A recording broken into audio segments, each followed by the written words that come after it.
the Director of Mission at Guildford Diocese, have been for the last 8 months or so. Before that, I was Vicar of Christ Church in Woking for 18 years. So I'm familiar with parish work, and but obviously this new environment of online ministry, I haven't been dabbling in, but I have been observing.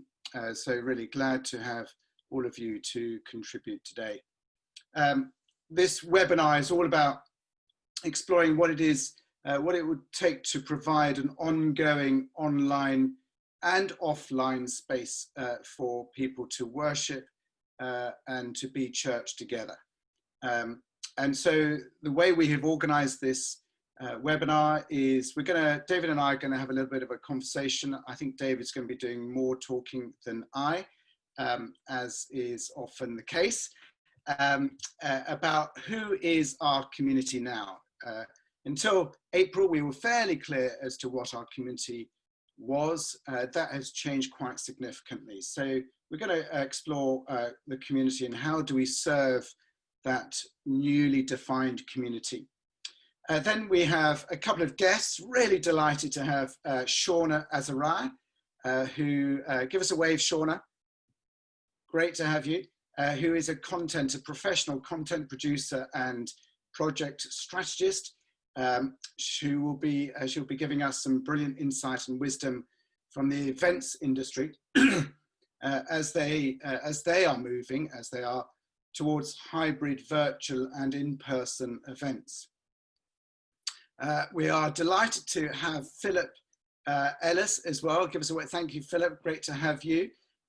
Philip will be talking about some of the wonderful things he's been doing at St. Paul's Dorking, in particular with the technical side, and we'll be hearing about his experience and recommendations and foresight in that area. Then we have a lovely group of vicars. So we've got a prudence of vicars this evening who will discuss everything from finances and building a team to bringing friendship, vision and leadership as we step into this brave new world. And just to say, none of us are experts on this. We're all learning, and we fully recognize that there is a whole variety of contexts. Each church is different, and therefore the solutions will be different for each church. And we really want to honor wherever you come from, that you have a particular circumstances, opportunities and constraints as you move into this area. And please bear with us if you feel that we're not taking your situation into account. We're really here to stimulate thinking, stimulate your thinking, give some ideas, what has worked elsewhere that then you can adapt to your situation. So I'm going to pray, and then, oh, someone got, Holly, you got rash. Where's Holly? I can't see you. Anyway, well done, Holly. I better send you a Mars bar. Send me your address and I'll be glad to send it to you. You Googled it. Well, I'm not going to send you one then. Let me pray. Father, we are conscious that we are stewards, that we are ambassadors, that we are sons and daughters of the Most High God, who is also our Father. We ask that you would draw close now. We want to serve you better. We want to lead your church better, that she might be true to your calling in every way, that we might be messengers of the gospel in word and deed. We ask that you would fine-tune our thinking now. May your Spirit lead us. In Jesus' name, amen. So, David, it's we're going to have a little conversation. I'm going to ask you some questions. I know you know roughly what we're going to talk about. Excuse me.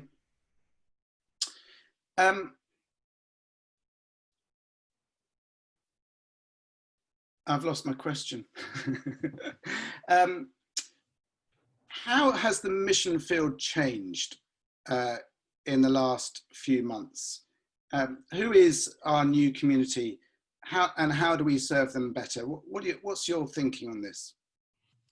Yeah, I think it's been really fascinating over the last 3 or 4 months. And just as we're kind of entering ordination and licensing season as it would normally be, whenever we put new people into churches, we challenge people to proclaim the gospel afresh in every generation. I love that phrase because it's such a constant challenge. And in normal times, that is a fresh every generation. It's every few years as things move on, as things change. But over the last couple of months, we've had a new generation almost born overnight in our whole churches. So lots of different ways in which our mission field has changed. But one of the really clear things is that our buildings can be a problem for our mission. And that's been really hard for us to reflect on as Anglicans, I think. A lot of us have very beautiful buildings or buildings that drive us mad, but they're where we kind of understand our gathered community. But actually what the lockdown has done is it's shut our buildings but opened our eyes. And what we're finding is that a lot of the barriers to coming to church have been lowered. So what we had before was people had to walk over the threshold of a building that may be quite intimidating in our communities, maybe through a big heavy wooden door that's kept shut to keep the cold out. And actually people weren't doing that by and large. You had to be invited in. Whereas on the online space, what we're finding is that we have a lot of people sort of browsing and checking us out and kind of walking past digitally. In my context, in the church that I'm a part of, we're finding a lot of trailing spouses, if I'm allowed to say it like that, who are sort of helping their partners to log on, but then lurking in the background. Maybe some often men have been absent from our churches, but actually we're seeing more of them coming along. We're seeing those who are geographically separated from us able to join. So I've had people joining my youth group from France. They go to a boarding school in France, but they can join my youth group now in a way that's never been possible before. And also those who were unable to come to church because of their ill health or for other reasons, actually they're starting to join us. And sometimes they may bimble along to church in their pajamas and having a cup of tea. But somehow that's kind of completely acceptable. So the mission field has altered overnight to include all these kind of people that we were connected to that actually we can invite. But beyond that, Facebook, for example, creates a mission field for us. So if we're present on Facebook, all of a sudden, Facebook tells everybody we're connected to what we're up to. And that's a really interesting opportunity for us to kind of stop being quite so weird, start be a bit more normal, and maybe helping people to think about what a next step might be for them in joining our communities or exploring faith, which is why we've kind of seen a lot of alpha exploding, lots of people wanting to engage with inquiry courses, but also people feeling desperate because the mission field is full of people who's had their lives disrupted by the virus. And maybe they're asking some questions that they've not asked for a long time. You know, why am I here? What's life all about? And my goodness, in the church, we need to be all over those conversations. As a Christian, as a church leader, I've got something to say about that. Does that help your thinking? I think that's really interesting. I personally hadn't thought of the men aspect. I'd love to know whether others. So in the little bit on the participants, if you press the participants box at the bottom, all the participants will come up on the right. If you have realized that men is a new area, a new sort of factor of your community, could you just press the raised hand if you've thought about that?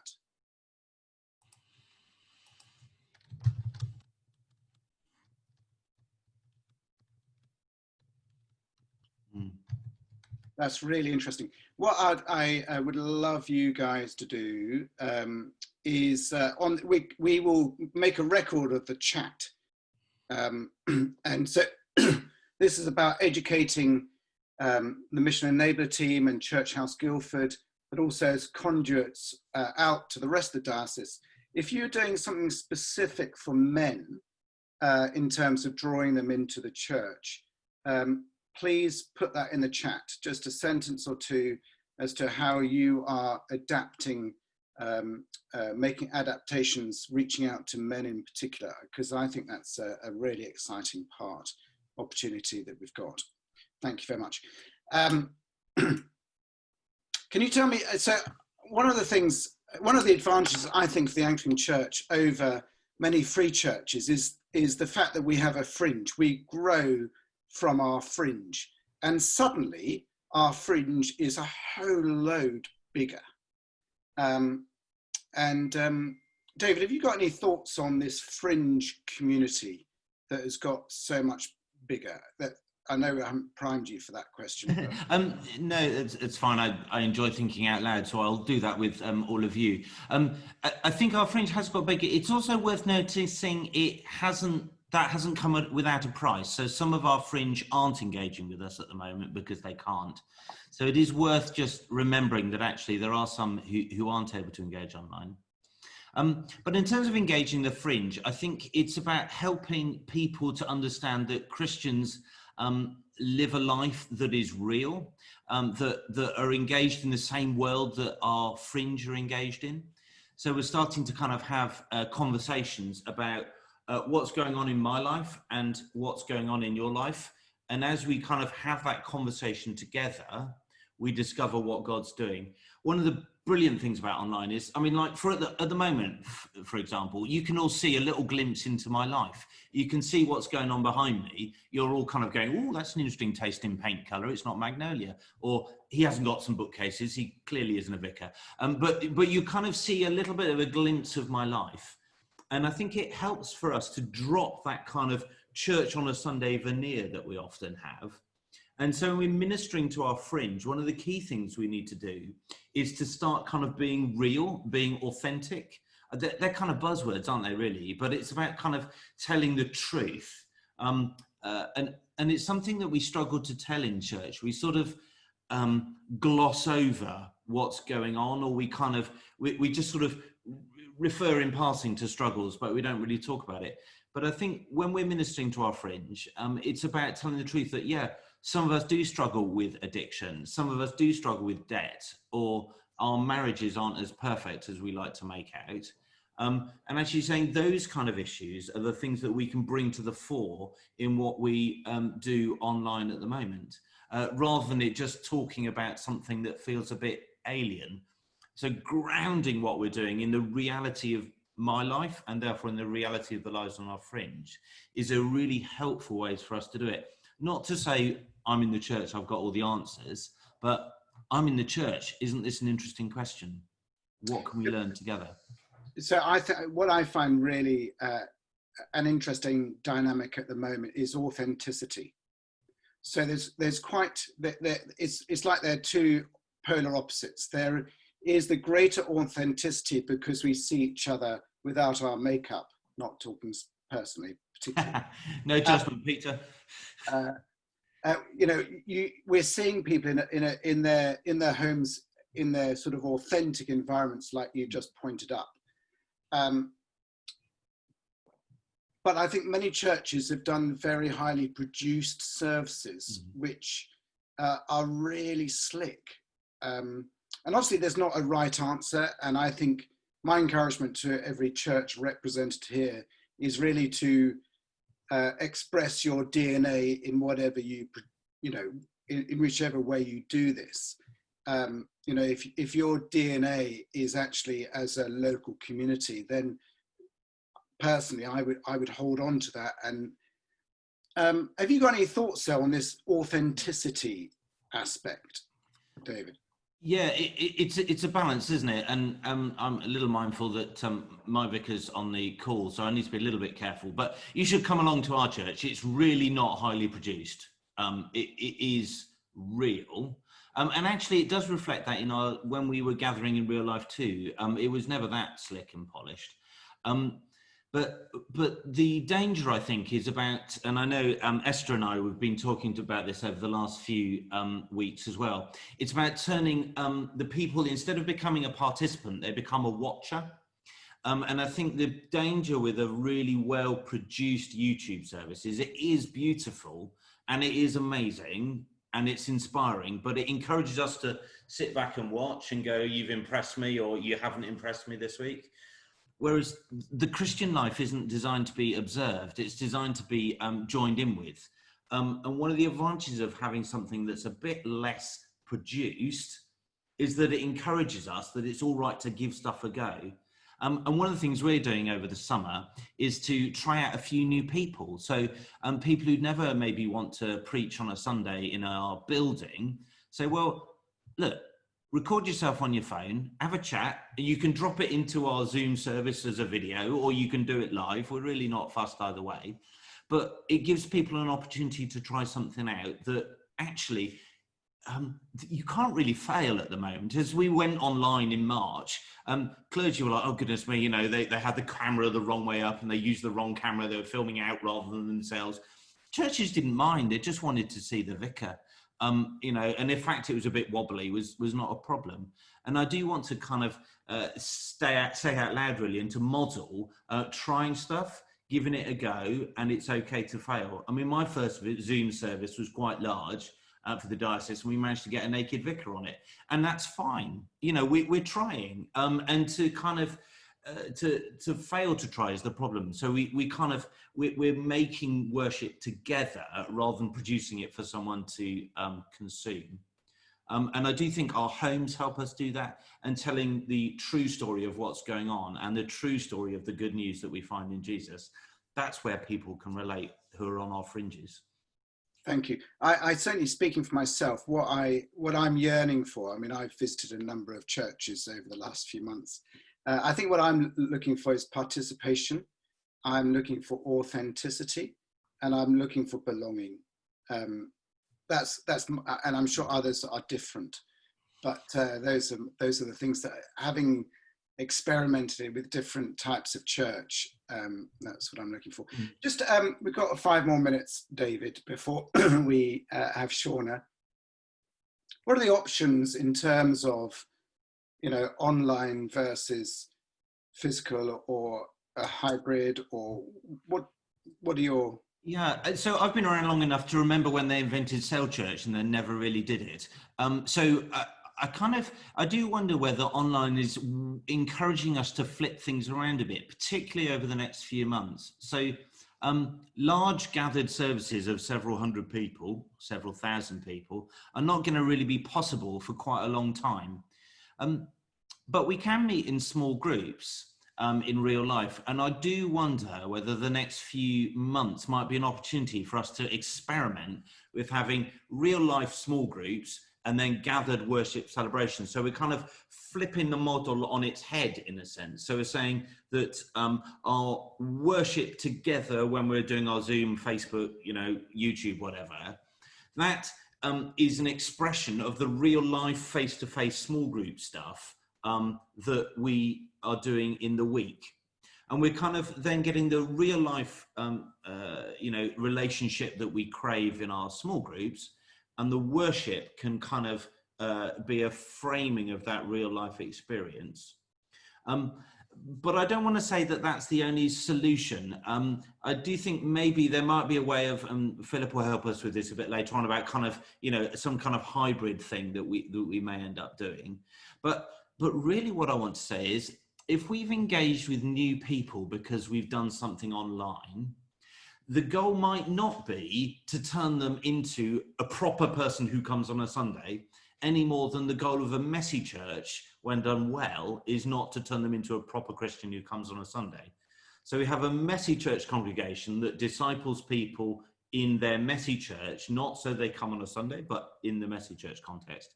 And I do wonder whether online is the same. Actually, they came online for a reason. Some may come in on a Sunday, but actually maybe some might stay online forever.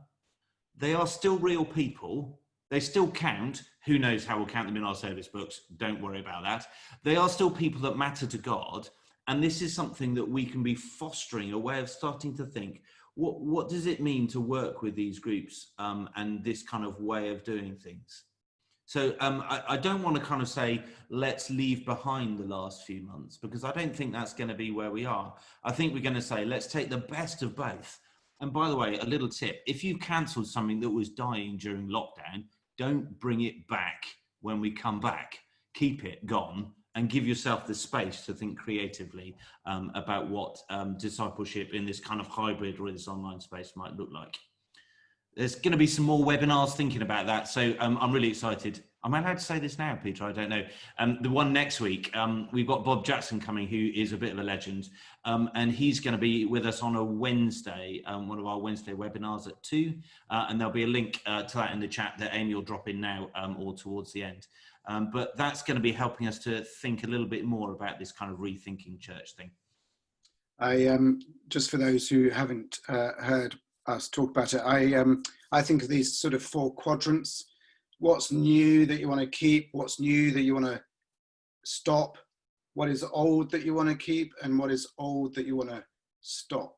And just to try and identify and clarify and take this opportunity, this revolutionary, what we've experienced is revolutionary change in the last 3 months, really to take the space that that's created for all the revolutionary change that we want to affect that would have taken 10 years through evolutionary change. Great opportunity to take that now. Good. Shauna, we're dead on time. Where are you? Oh, there you are. Hello. I'd love to hand over to you. Really looking forward to your contribution tonight. And thank you, David. Do keep the chat going, everybody. Would love to hear it. Shauna, over to you. Thank you very much. So, evening, everybody.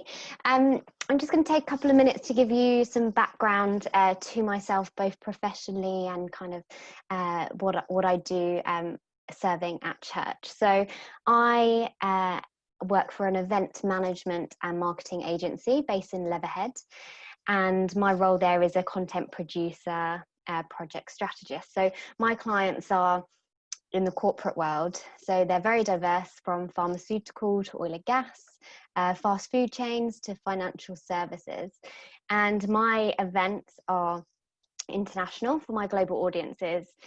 Whether I'm producing an event for an external audience of customers or internal audience for that organization, essentially what my role is to cause an effect for that organization, a memorable moment of engagement to communicate a message with substance and hopefully a little bit of style to get something across that my client wants to express to their audience. So a lot of the time that happens in a live face-to-face environment, normally from a stage with an audience of, either a few hundred up to a few thousand.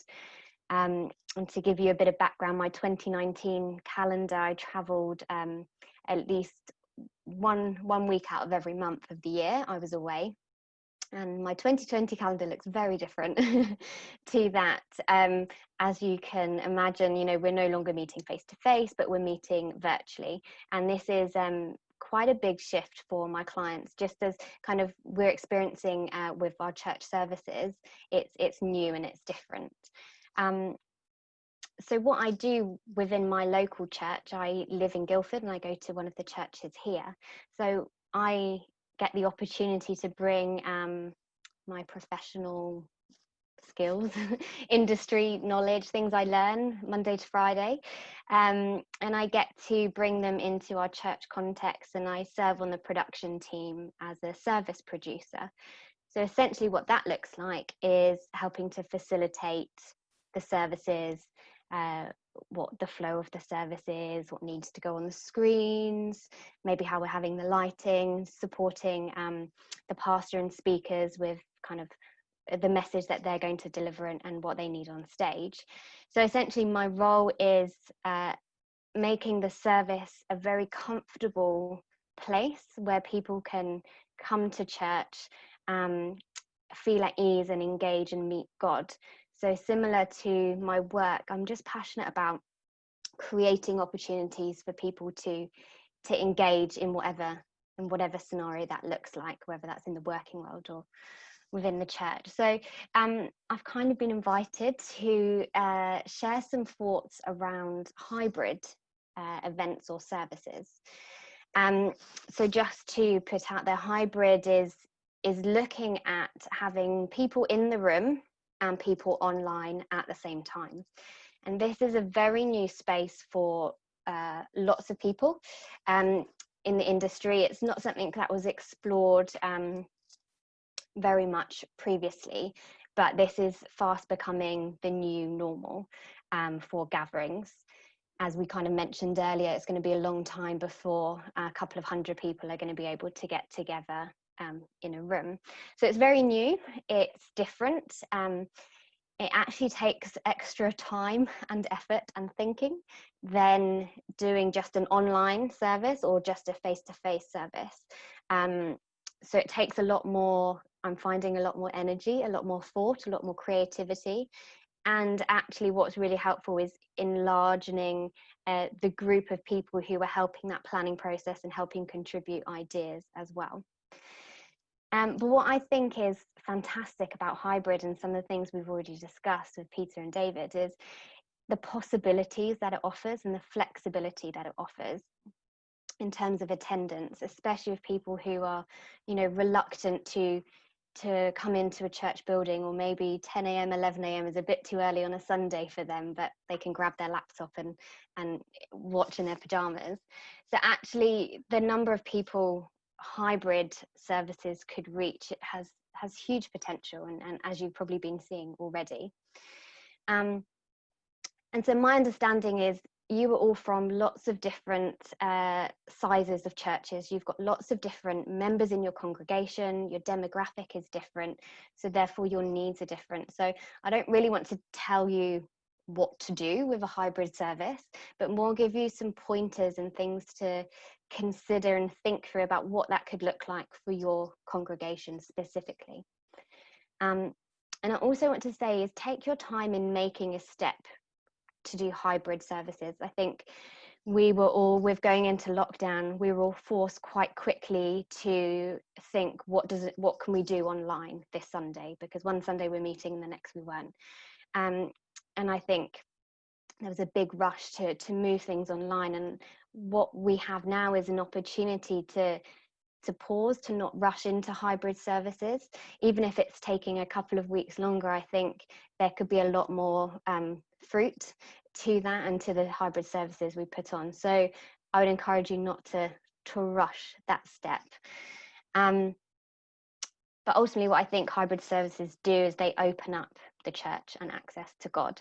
So I've been thinking a lot about what to share with you, and actually I want to share kind of two key thoughts, and these are the exact thoughts I'm sharing with my clients in the moment. I'm talking about with my teams in a professional capacity as we're working through what our hybrid events could look like.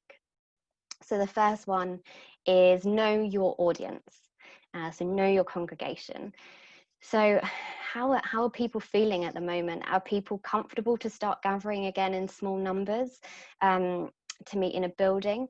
Get to know how they're feeling and what the feelers would be for how many people would want to gather again at the moment. That could change in a couple of months. And how many people would prefer to stay online for the time being. So get to know how people are feeling. Find out what people's skill sets are. I'm sure there's some hidden talents within your congregation, and they could have something to contribute in this time. So yeah, get to know what skill sets you have and how they can serve and contribute in this new environment, and open an opportunity for people to feedback as well about how they're finding services. And I'm sure there'll be lots of ideas, lots of opinions, but I think you could get some real insights into your congregation at this time, and gathering all that information before you decide about making the next step, whether hybrid is right for your services. And once you are then in a hybrid service, you have to know your audience and acknowledge them where they are. So when you're leading a hybrid service, I think it's going to be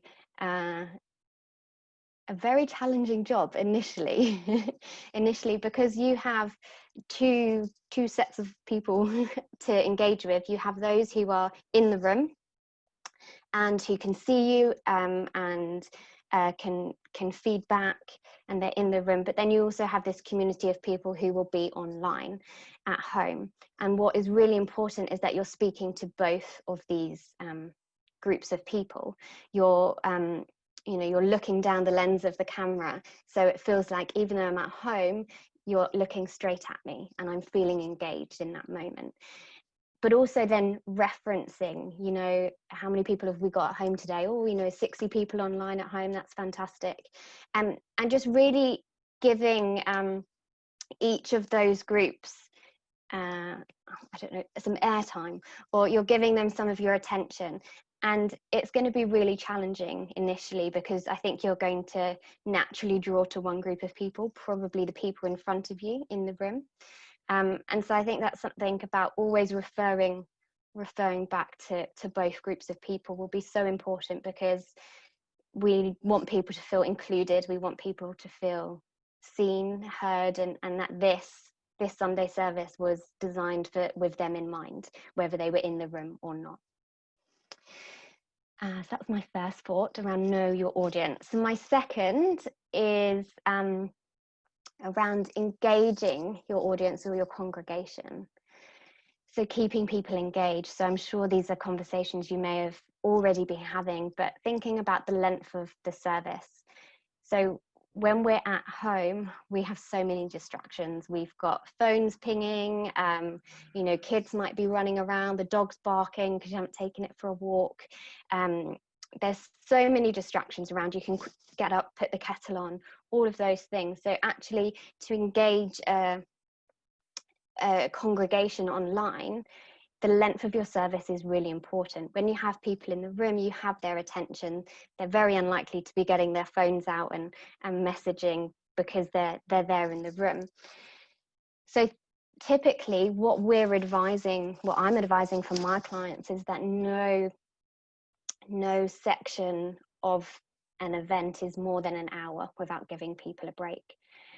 And we're finding that even someone's concentration levels at home, an hour is still quite a long time. So just consider the length of your service. And I think that builds nicely into the content. If your content is engaging, you can keep people engaged for longer. So for example, don't have one person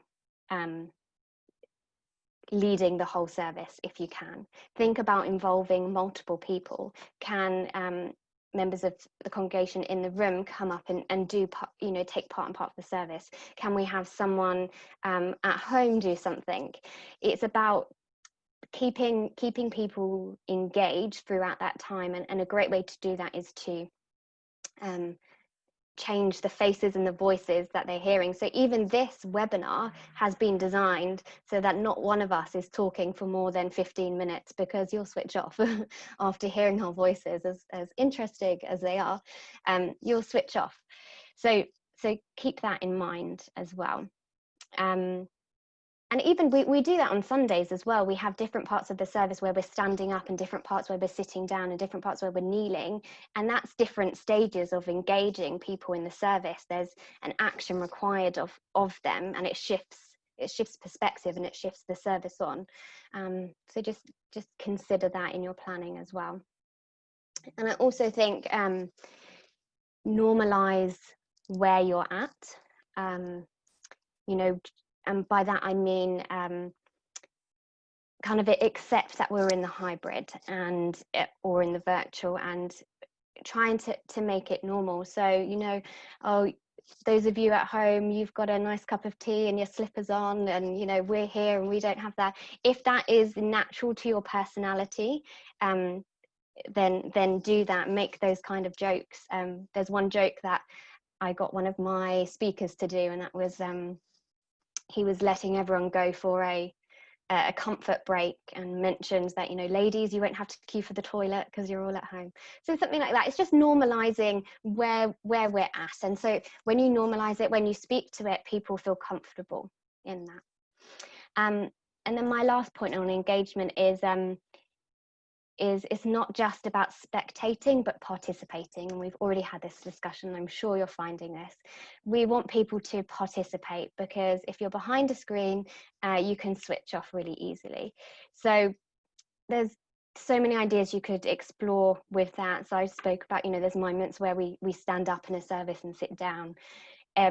Even if you're in the church building, it requires an action of you. You may not be talking throughout the service, but you're asked to engage in a way by, turning around to shake someone's hand or to say hello. That requires you to participate in that small way. So how can we, in a hybrid setting, bring in those moments of participation? So one idea that I'm doing with my clients is on a coffee break, they have to make their coffee and then they have to take a selfie with their coffee cup and post it to the social wall. So could that be something? Is that right for your congregation? Do you have, the 10 minutes before the service, do you have your Facebook group or your WhatsApp group ping up with everyone with their, their coffee for the service? It's about getting people involved and feeling that they're engaged and they're contributing. Another idea is, how could we replicate those foyer chats? So, in the foyer before and after the service, we get to chat to people and catch up on their weeks. How can we facilitate that in and around the actual service? So just a couple of ideas to share with you, really. I'm not going to talk on for much longer because you'll zone out. But really, I think open your circle of people you can brainstorm with, make it relevant to your congregation, to your parish, your people.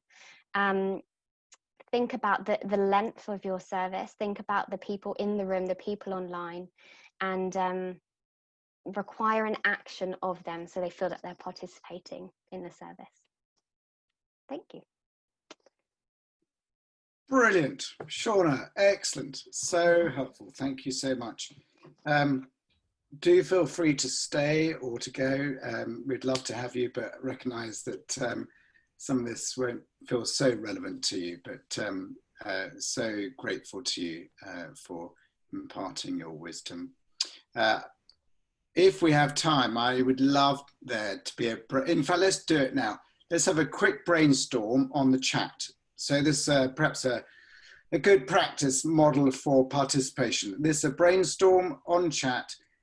Give us, if everybody gives us one way, one exercise for participation, we'll have 69 ideas within 5 seconds, and we'll share them with you. Give us one brainstorm idea of how to get people to participate.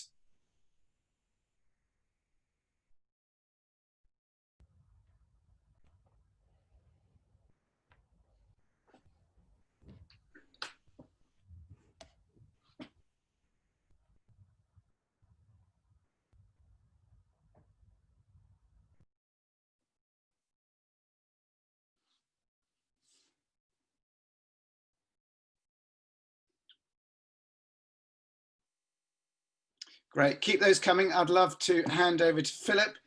Philip, thank you for coming out this evening, so to speak. Thank you. And we look forward to your thoughts on the sort of technical side, the options that are available to us. Can I just hand it over to you? Yeah, indeed. So as Pete said, I come from a technical background. I work for a technical company, usually doing festivals and stuff, except for when they're cancelled all the summer. But since we've been in lockdown, I've been helping to put together the technical elements of our church's services. We've been doing sort of pre-recorded services onto YouTube. There's lots of different ways of doing services at the moment, people have said, but that's the way that I've been supporting our church.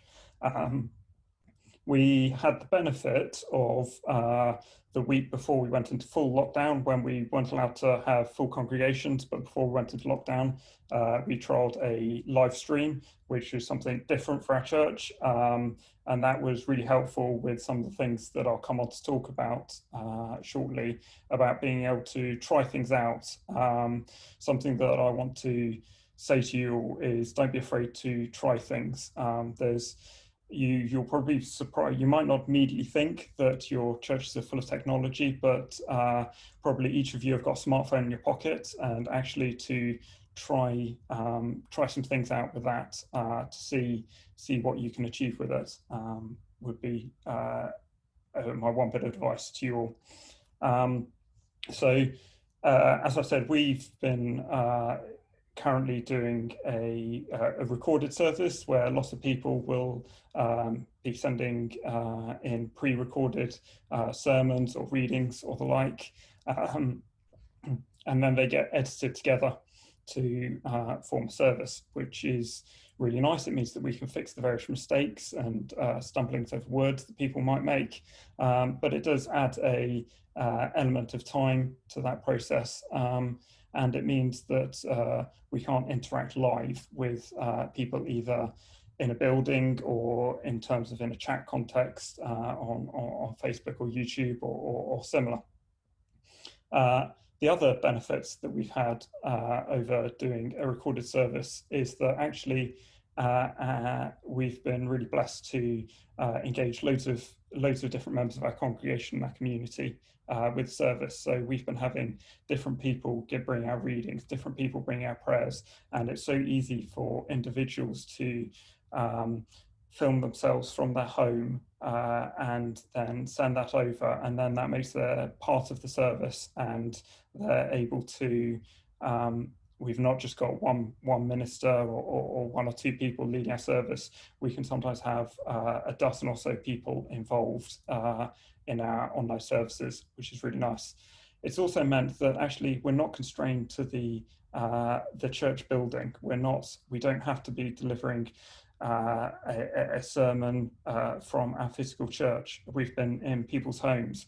Once the lockdown restrictions started to be eased, we've also had our vicar filming sermons from our high street, or even from her car, which was a bit nerve-wracking, but well received. It's actually, as I said, quite an easy way to start out doing some kind of recorded service. It can, in its simplest form, not require that much technology. As I said, there's smartphones that many people will have readily available to, and they can have surprisingly good cameras in them, and we can utilize that.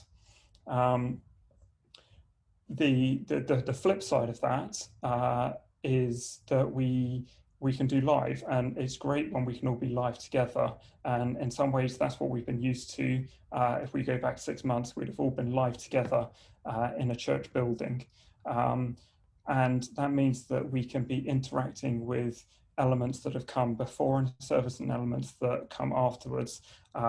We can easily ask for a show of hands in the audience, which we can't do when we've pre-recorded a sermon or the like. So in some ways, as Sean has alluded to, it's nice if we could almost try and get a best of both worlds, a kind of a hybrid vibe of taking some of the best bits of recorded, where we can integrate lots of people who might still be vulnerable and not comfortable coming to church, but actually maybe looking where we can have some kind of live setup where we can be interacting with people either online or in person. I want to spend a short bit of time just talking about some of the actual technical equipment that you might find helpful in some of your thinking. And actually, I don't have a specific list of equipment that's going to be perfect for your church, because actually there's going to be a whole range of different churches that I'm speaking to right now, from very small churches to much bigger churches, and all of you have probably got different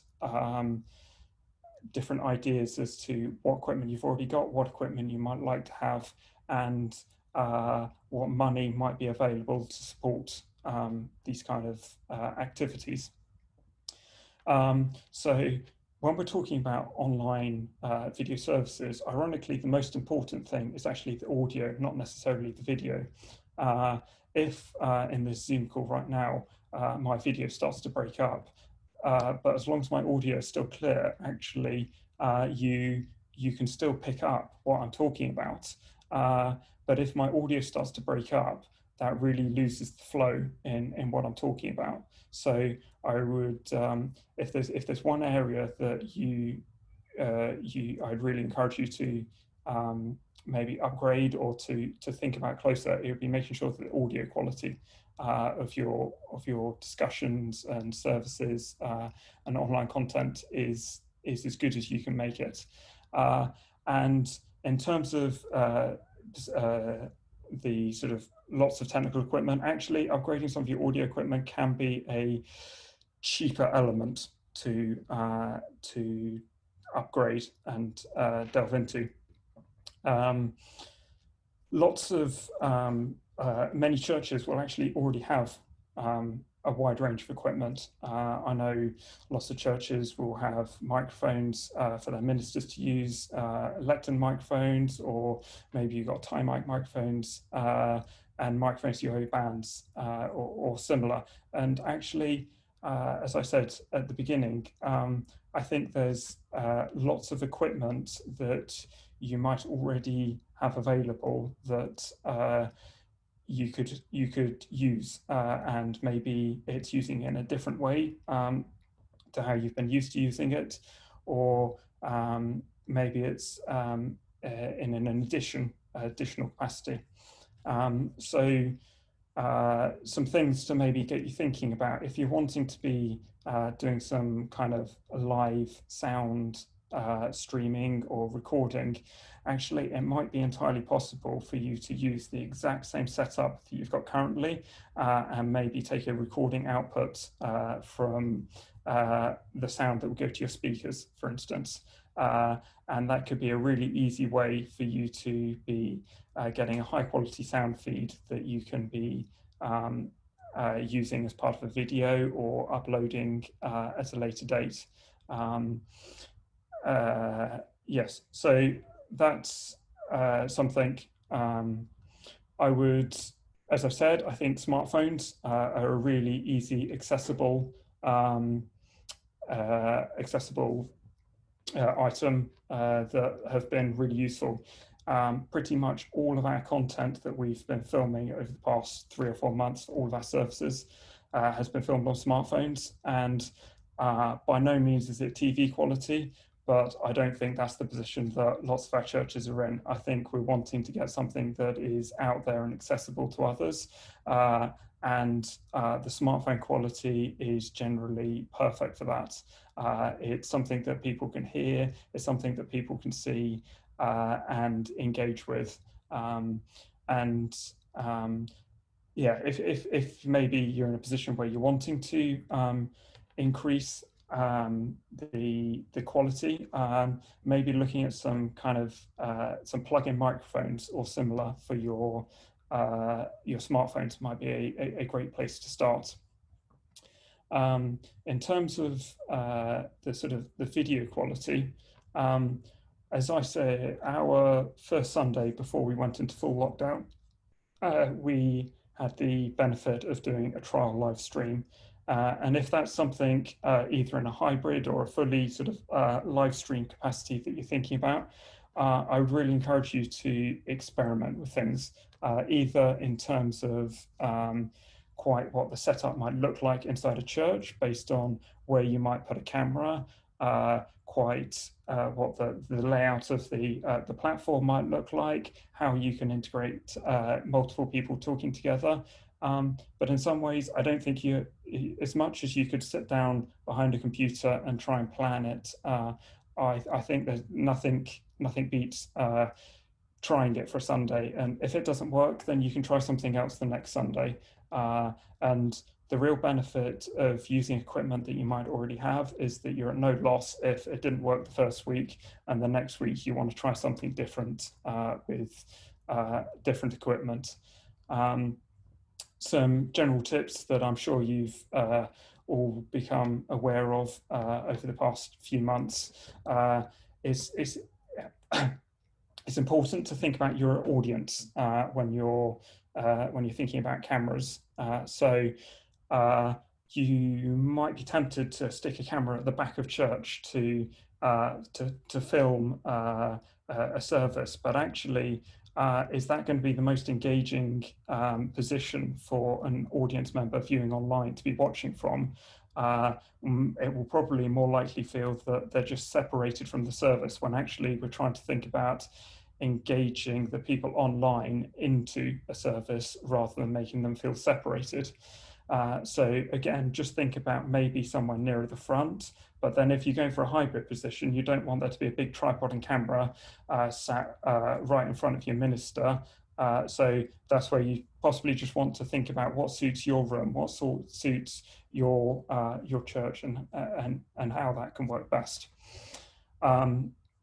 Other things to consider on the video side of things.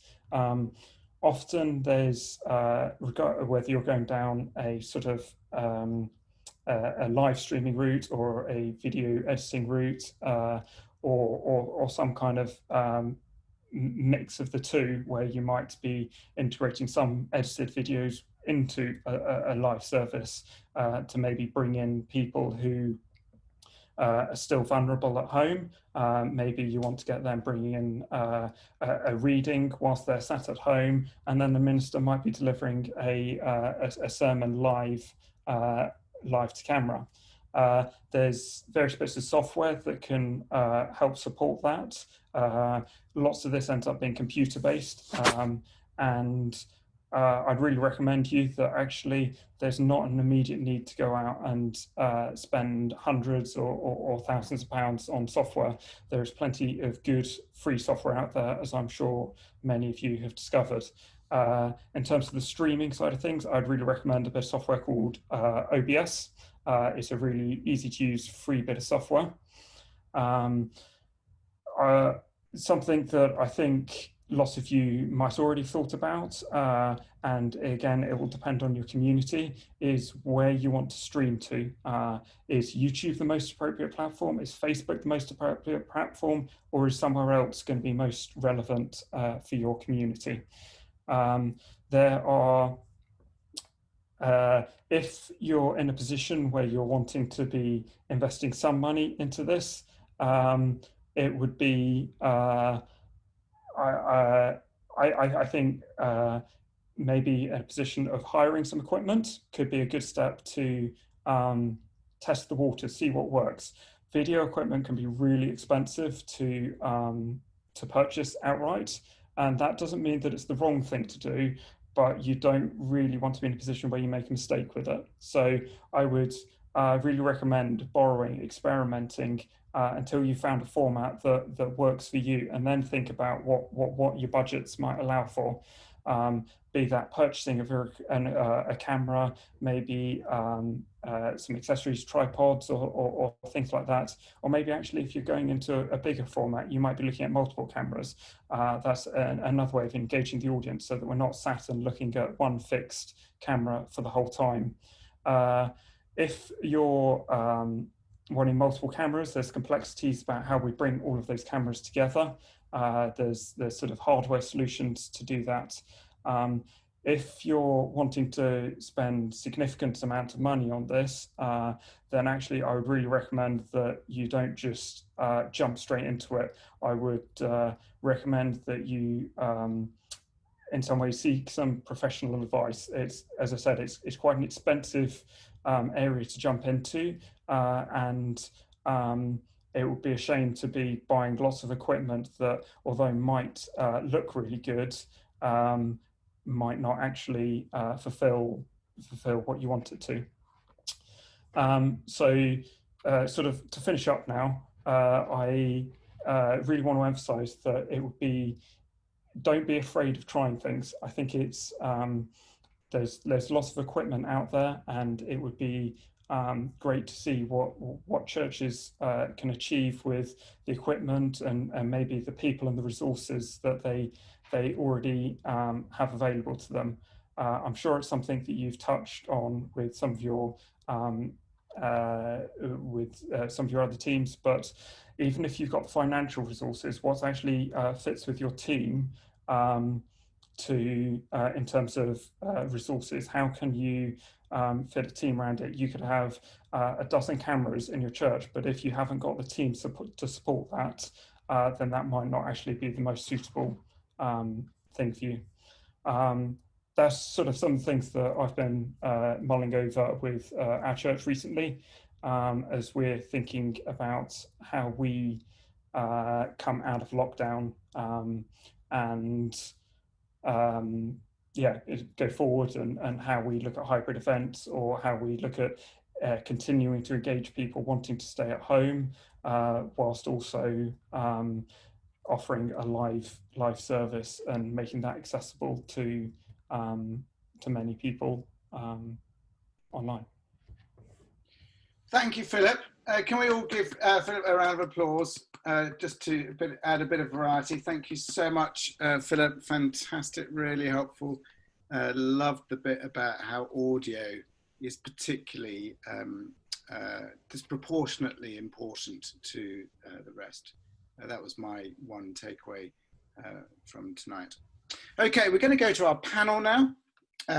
So for our panel, we have got Esther Pryor. Esther, do you want to give us a wave? Unmute yourself if you haven't unmuted yourself. Perhaps if you say hi, then you'll come onto the first screen for everybody else. Hello, and I'm waving. Hey, fantastic. Russell Dewhurst, Vicar at St Mary's Ewell. Do you want to say hi? Hello, everyone. Hi. Excellent. Thank you very much. Then we have Greg Cushing, Vicar at the parish of Alford and Loxford. Hi there. Excellent. And then Tom Pote, curate at Holy Trinity, Guildford. Hello, everyone. Now I'm going to manage you four really quite tightly, because I suspect you need a bit of tight management. So what I'd love you to do, if you will, is I'm going to give you 90 seconds just to describe what you did last Sunday. So I'm hoping you all did different things last Sunday from each other. Okay, so who would like to go first? And I'll start your timer. Esther, why don't you go first? I'm going to volunteer you. Brilliant, thank you. So last Sunday was our farewell to the Vicarage Chapel that you can kind of glimpse in the background. And that felt important to us, because for 14 weeks, this was where we were live streaming services, and being able to have a kind of ritual saying goodbye to it was really important. So it was Same Old, which has been live streaming with a mixture of pre-recorded videos, so pre-recorded worship, pre-recorded readings, interviews, that sort of thing. Less than 90 seconds. Oh, amazing. Thank you so much. Who would like to go next? Tom, would you like to go next? Yeah, so we started Sunday with an 8 o'clock BCP communion service on Zoom. And then at 10 o'clock, we had a said Eucharist in Holy Trinity, which was on Zoom at the same time. So it was our first attempt at a hybrid of both in church and at home. And then at 11 o'clock, we had a sort of another said Eucharist that wasn't on Zoom, because we didn't know quite with the numbers how many people would turn up at 10, whether there'd be too many to fit in. So we used 11 o'clock as a sort of secondary service, which is exactly the same service repeated, but it wasn't on Zoom, to try and maintain a unity between different congregations in the parish. And how did each of those go? How did it feel? Very good. So at 10 o'clock, we had, I think, 67 people came, and 90 joined us on Zoom, and 10 people came for the 11 o'clock. So it was very clear that there was a great desire to be back together, either in the church worshipping all together, or on joining in on Zoom. And how did it feel not singing, or how did you do that? Very odd. Our church has a very strong choral tradition, so it was very strange. We had the organ playing at the beginning of the service. We then had a hymn during the offertory that was just played. There was no singing, but it was such a familiar tune that everyone sort of hummed along in their minds. And then for people who were watching on Zoom, we were obviously able to screen share the words so that they could sing along at home if they wanted to. And then there was also music at the end of the service in terms of voluntary, as usual. So I didn't know how to turn it off. Is that my 90 seconds? That was your 90 seconds. Great, really helpful to hear that. Thank you very much. Russell, how was your last Sunday? Well, we had the first service back in church, but we decided for the time being we're keeping the pattern of online services that we've established the same. So in the morning, it was all online. We had our online morning prayer that we have every week at 9:30, which is live over Facebook, but with pre-recorded video for music and readings and so on. We had coffee and our Sunday school by Zoom, and then an all-age service also by Facebook. So they were all online. And then in the evening, it was our first public service, which was Holy Communion, said Eucharist. We did have the organ before and after, I think during communion possibly, and the church bells, limited number that could be rung. But it was great to be back in church and to be there as well. But we didn't make that a hybrid service. That was just for the people who were there and able to come. How many turned up, just out of interest? 40. Is that typical? Well, it was a different time than we ever normally have. That's much smaller than normally we would have in the church on a Sunday. Given the social distancing, we couldn't have taken all that many more. Probably about 60 would have been the limit on the social distancing. But interestingly, the numbers at the online services didn't dip at all, which I think meant people were, because we're not having the Eucharist, there's no sermon, there's no hymns, obviously, and so on. And it's very simple, straightforward and short. That's what the guidance is for the in-person services. So the idea is that you can go to both, if you're able to go to both, online and come to communion, and you're not really getting so much duplication. It should work well together. Fascinating. Thank you very much. Greg, what was your last Sunday like? Yeah, we didn't meet physically, so we've brought a PCC earlier this week to discuss when we'll do that. So we carried on as we have been, had a pre-recorded YouTube service in the morning, started a new summer series in the Psalms, Psalm 19, which was a lot of fun. And then we had our Zoom weekly prayer meeting in the evening. Brilliant. Fascinating.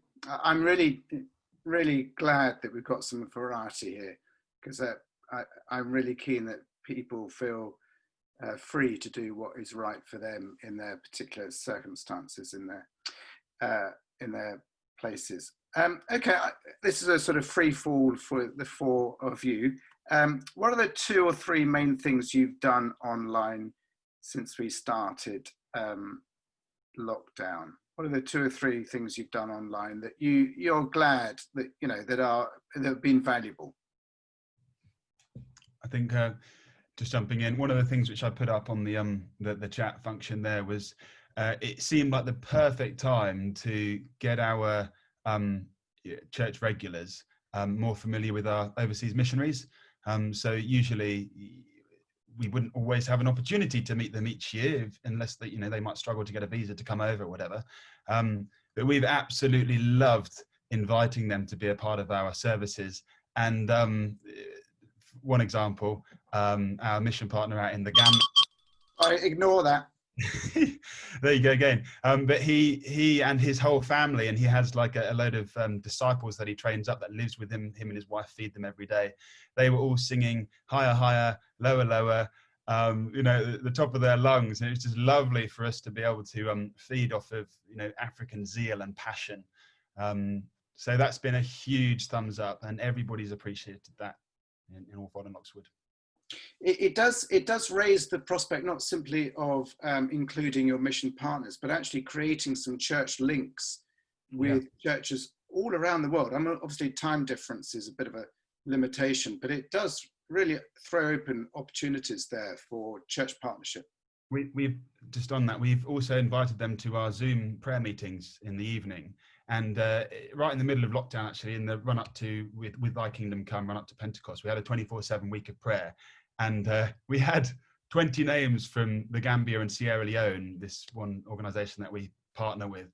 And it was just a wonderful thought for our flock to be thinking, I'm praying here, and I've got a brother or a sister over there praying alongside with me, and that really lifted our spirits as well. And certainly in the past, you know, more affluent churches have wanted to connect with those from different part of the country, culturally or demographically. This really opens up opportunities to link up with churches that are different from us in one way or another. Because they're not immediately next to us, we haven't done so far. Thank you, Greg. That's really helpful. Tom, what about yourself? We've had Zoom services. I think our first one was on Easter Day. We've also been doing 2 YouTube videos a week, which we've been calling Pause to Pray, which have on Sundays sort of mirrored the Sunday service, but they've been non-Eucharistic. And midweek, we've had different series of reflections. So at the moment, we're in the fruits of the Spirit, and they go up. And that's been a really great way of involving different voices from the parish, because they've been predominantly lay-led rather than clergy-driven. And so we've found many different people with talents for either musical contributions or providing reflections on Scripture. And another really important thing, I think, that has really helped us was the breakout rooms after the Zoom service on Sunday morning, and the possibilities for building community, helping to get to know each other. Obviously, just the social interaction for people who live by themselves throughout lockdown was huge, and it allowed the clergy to sort of work the rooms, as it were, hopping around and chatting to people and seeing how everyone was, and catching up and seeing where if any need was arising, we could follow that up during the week. So they were our main online things, and as well as that, we moved our newsletter online to weekly mailing that obviously provided links to YouTube and things like that. So that was really good as well. Thank you, Tom. Can I ask all of you a specific question? So if the answer is yes, can you press raise hand in the participants section? What I'd really like to know, really, because if I was still a vicar, this is what I would do, but I haven't come across anybody doing it yet. So I'd really like to find out whether it's worked. Has anybody used the chat, the breakout rooms in Zoom during a sermon? So normally you might have a sermon for 10, 15, 20 minutes. Have you sort of done 4 minutes and then gone into a breakout room to discuss it? I can see Claire Holt has. Claire, do you want to just unmute yourself and just give me 20 seconds on how that went? I can, but of course I'm Dave Welch's vicar, so it was actually him who did it. I'm going to admit that from the start, but it worked really, really well. And I've chatted to a few people afterwards who said when they were going to be put into groups and discuss, they were quite apprehensive. Yeah. But actually when they got into the rooms and they got chatting, they found it really, really beneficial. So Dave literally did 3 or 4 minutes at the most as introduction, then had 2 key questions, a third one to take away as well, and then people discussed and came back. It was really engaging. Thank you very much. Really, really helpful. I had a thought, but I've forgotten it. Thank you very much, Tom. Where should we go? Russell, what about yourself? Well, a couple of things I just want to mention. They have been mentioned in the chat, but I think worth saying again. We've had some really creative videos that have been put together by our team, especially involving children and perhaps some families who've been a little bit more on the fringe, but they've been drawn in. They've been doing some really creative music, craft, and so on. But then our services have, I think, pretty much all been live services. So we've got pre-recorded videos, and using the software, which was recommended earlier by Philip, OBS, which works really, really well for that. And you get the best of both worlds, because you can encourage people who wouldn't do those, be able to in many cases, or wouldn't want to do the things live. They can create the recording, they're happy with it. But by having the service live and presented live, You've got all the advantages that people feel like they're gathering together. They can talk to one another in the chat, share peace in the chat. And so I think those two things together work very well. So that's what I wanted to share. Thank you very much, Russell. Really helpful. Esther, I'd like to, I know something of what you've been doing in terms of finance. I'd love you to somewhere include in your answer what you've been doing in terms of inviting and giving, if that's too much for sort of a leading question. Okay, I will end there. I'll just start with some of the things we've been doing online. Cell group for young people, that's something we had wanted to do for a long time and we never thought we had the capacity, so that's been different cell groups for young people.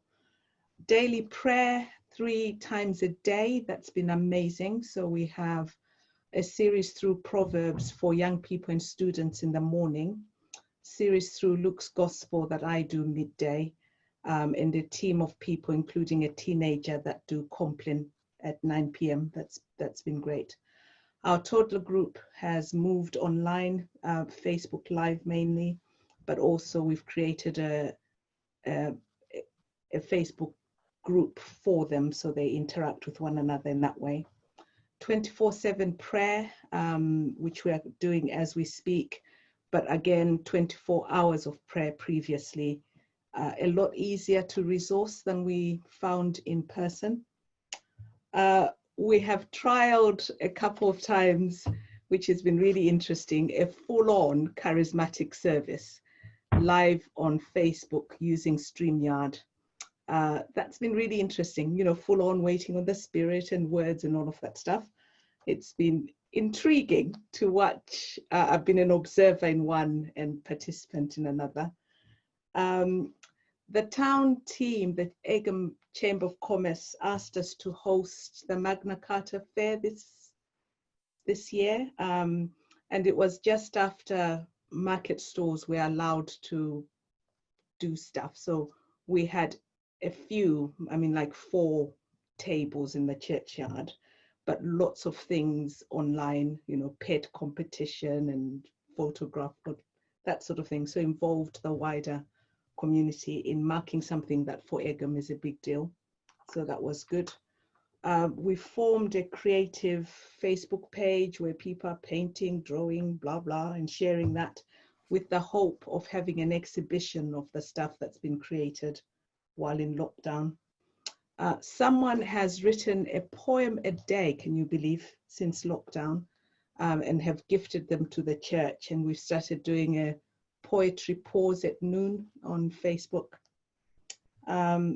Quiz and game nights for students, that's been good. And we were latecomers to Zoom coffee on Sundays, but those have been good as well.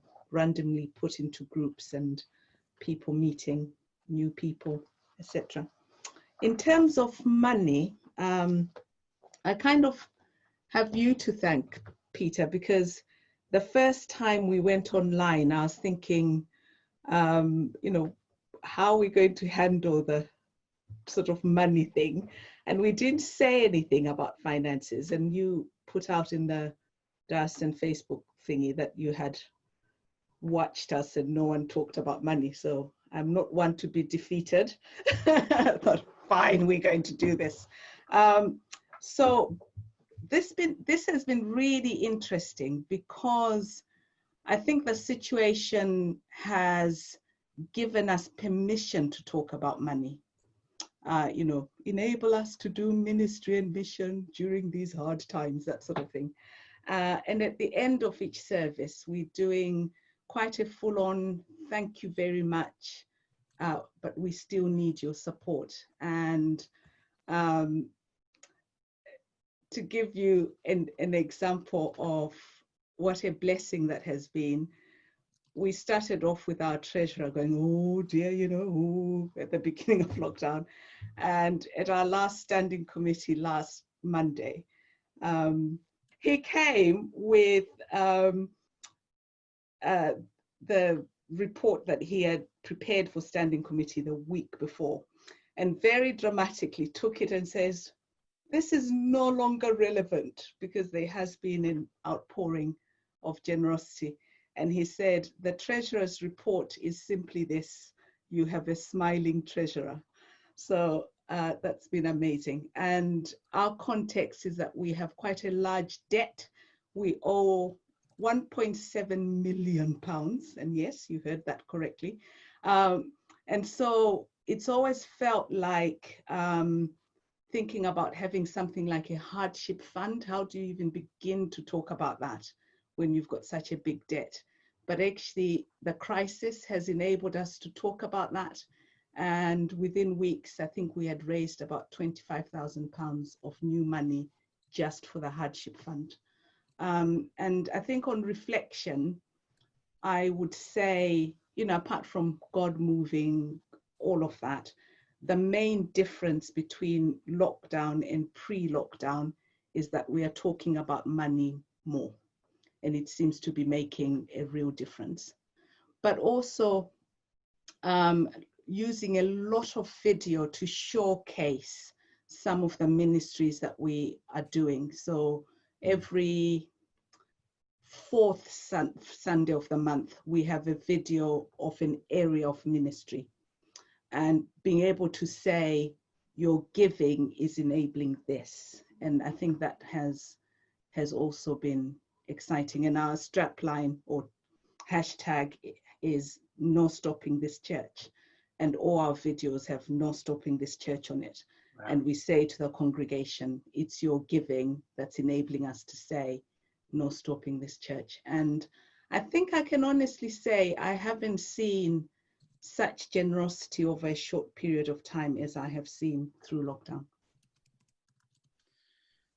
It does strike me that,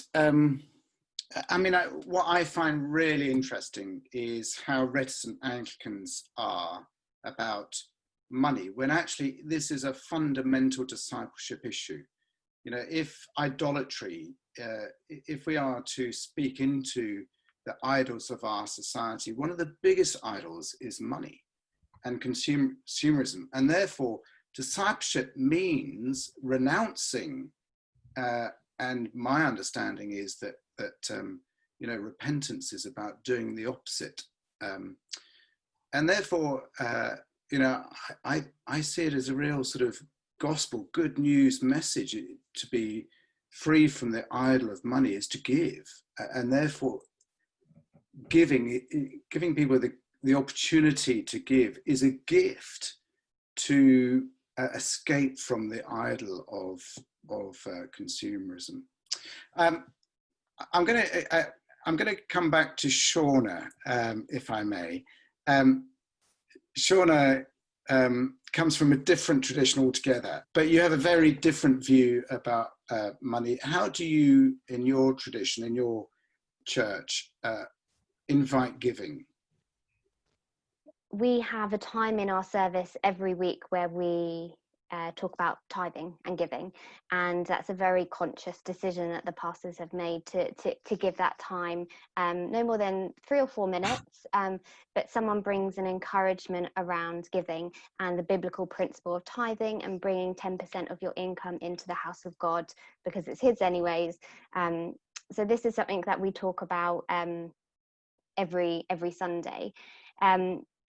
And on terms of the practical level, our church has been trying to move away from passing a container in a service for about 3 or 4 years, and we haven't quite managed to do it yet. But this idea of moving giving online, as it were, and so there's various ways that people can give and contribute their tithes and offerings. So, you know, standing order, things like that. But also we have a giving app, which you can download. So even if we have a focus one Sunday with a charity organisation, for example, Compassion, on the app that Sunday you can choose to give a certain one-off amount to Compassion. So that's been really interesting when we've moved all our services online, and the church leaders haven't stopped talking about money, even in a time where people are losing their jobs, people are being furloughed. You know,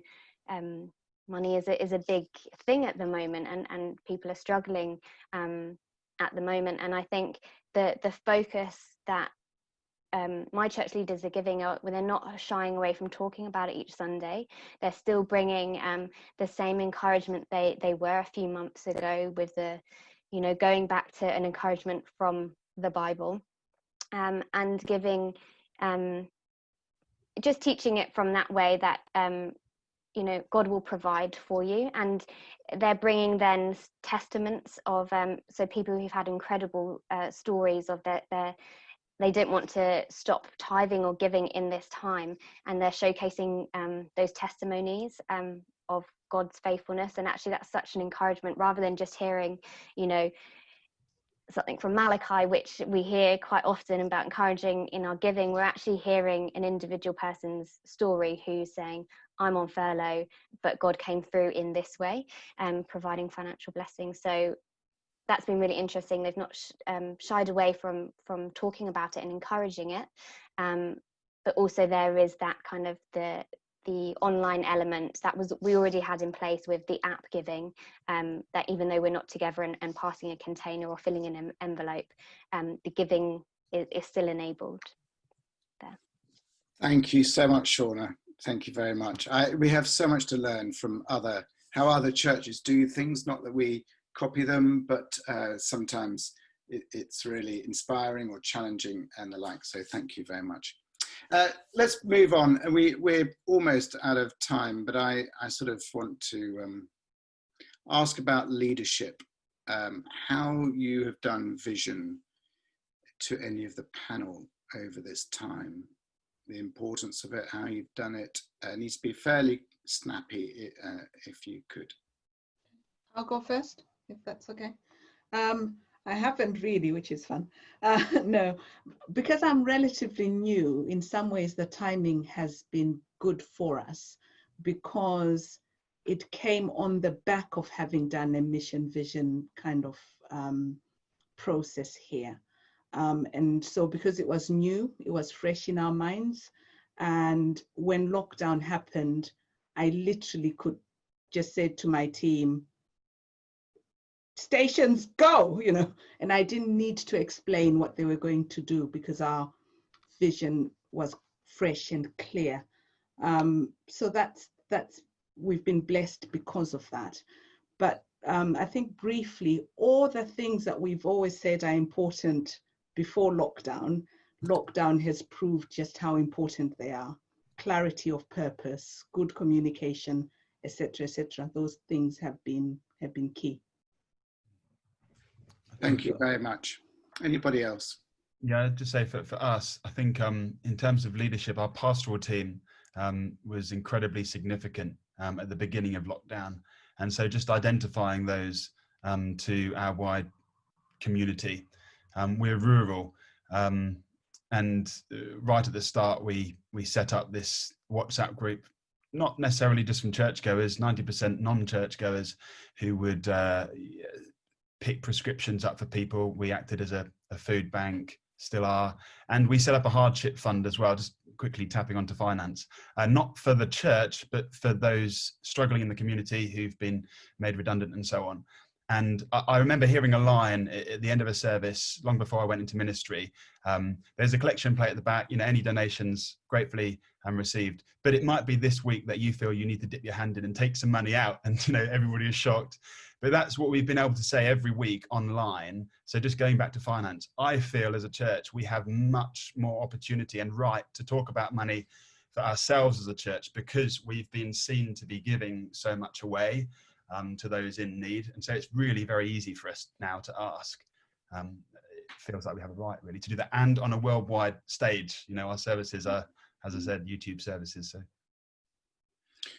Tom or Russell, how about?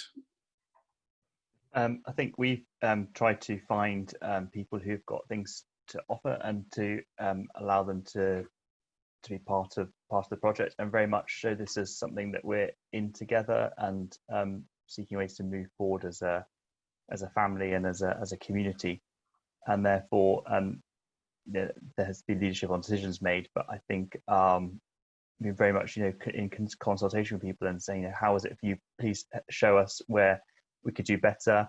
Give us honest feedback, because obviously we want it to be good for everyone, as good as it possibly can be. And that's not to say that it isn't rustic and a bit sometimes rough around the edges, but as to go back to what somebody said at the beginning, it's very much more about the content and the substance rather than the form that we present it in. And people have really appreciated that it's been honest, it's been authentic, and that we've done it together rather than just a small group of people forging a way forwards and carrying on. Brilliant. Thank you, Russell. No, Tom. Russell. I think each stage of this has needed a different vision. So when we went first of all into lockdown, I think we saw some of the important things we were called to do is to keep our community together online and other ways, and also to try and reach out and support people in the community various ways, especially those who weren't online, might be very cut off with shopping and phone contact and so on. And I think now is another big threshold moment, because life is gradually inching a bit more towards normality. Churches are starting to open again in many cases. So now is a time to discern what are we called to do at the moment. And also, and a lot of this discussion has been so helpful for me, thinking about where do we see ourselves moving to in terms of the online and the face-to-face provision. Where are we looking to be in the future when hopefully soon coronavirus is just a memory? We're out of time. First of all, thank you to our contributors. Let's give them a clap. Thank you so much. Really, really, really want to thank you guys. Secondly, I think I'd like to say, don't think that you have to do this on your own. The more people you can include, the better. And leaders, one of the functions of leadership is to increase capacity. And therefore, it is a leadership role to draw others into what needs to be done. And there's nothing like a crisis for everybody to step in, step up and pull together. So this is a fabulous opportunity to gather people into teams. And I think one of the messages I'm taking away from tonight is just the need for creativity. And as someone who's not really creative, I love gathering creative people to do the creative stuff. And we need the creative ideas if we're going to in any way do this sustainably. Encourage you to try and to fail and to try and to succeed. Don't look over your shoulder in envy at what other people are doing. We are all called into our particular places. So please don't get discouraged because you're not doing what they're doing and vice versa. God has got your shape of ministry in your place, and it's not to replicate what others are doing. What's being discussed is really for your ideas, to really feed them. My prayer, I guess, tonight is that the ones that are from God bubble up to the top. That, I suspect there'll be, I hope on one level, there's probably quite a lot of ideas rumbling. My prayer is that you just take one or two away and actually make them happen. It'd be great to pray.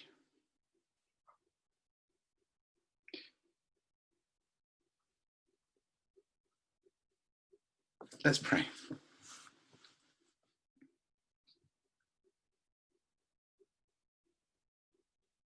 Father, my God, my prayer tonight is that every single one in this webinar feels energized and filled with hope about what could be done. And if any are feeling discouraged, that you would lift them up now. And my prayer, our prayer, is that those ideas that are specific to each person's context would rise to the surface, and that each one of us would affect what you are calling us to do in the places that you have put us. And Lord, I want to pray blessing on every church represented here. I want to pray blessing on Hillsong. Thank you for their ministry. And pray blessing for every church that is represented here. In Jesus' name, amen.